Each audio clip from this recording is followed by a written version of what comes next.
আসসালামু আলাইকুম বন্ধুরা, আজকে আমরা শিখব ব্রিজ স্কেল অপারেটিং, কিভাবে ব্রিজ স্কেল চালাতে হয় এই বিষয়ে আমরা আজকে জানব। শুরু করা যাক। প্রথমে আমাদের সফটওয়্যারে প্রবেশ করতে হবে। আপনারা দেখতে পাচ্ছেন সফটওয়্যারটি প্রজেক্ট ব্যালেন্স সফটওয়্যার ওপেন করার পর আমরা যখন হোম পেজে চলে এসেছি, এটি হচ্ছে আমাদের হোম পেজ। আপনারা দেখতে পাচ্ছেন হোম পেজটি কীরকম হয়। এখানে গাড়ি নাম্বার, কাস্টমার নেম, এখানে ক্লিক করে আইডি নাম্বার, চালান নাম্বার ইত্যাদি হাবিজাবি সব কিছু ইনফরমেশন দেওয়া আছে।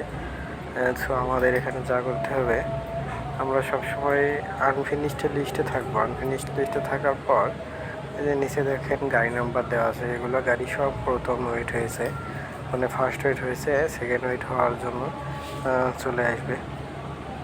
যখন একটি গাড়ি ফার্স্ট ওয়েট করার পর সেকেন্ড ওয়েট করতে চলে আসবে, তখন আমরা ওই গাড়িটির উপরে ডাবল ক্লিক করব। ডাবল ক্লিক করার সঙ্গে সঙ্গে দেখেন ডিসপ্লেতে গাড়িটা চলে এসেছে। তারপরে যে আমরা এখানে পেনড্রেশন অপশানটিতে ক্লিক করব। তারপর আমাদের গাড়ির ওয়েটটা এখানে নিয়ে নেবে। নেওয়ার পর আমরা কাস্টমার নেম অথবা বাকি যা কিছু পূরণ করার দরকার আমরা এই গ্যাপগুলো পূরণ করব, অথবা যা বাতিল করার তা আমরা বাতিল করব। করার পর কোয়ান্টিটি লিখব, লেখার পর আমরা সুন্দরভাবে এটি পূরণ করব। করার পর আমরা আসবো সেভ অ্যান্ড প্রিন্ট অপশন, দেখতে পাচ্ছি সেভ অ্যান্ড প্রিন্ট অপশনে আমরা ক্লিক করব।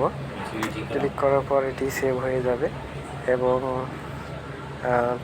প্রিন্ট অপশনে একটা চলে আসবে পেজ, তখন আমরা সেখান থেকে প্রিন্ট করে নেব।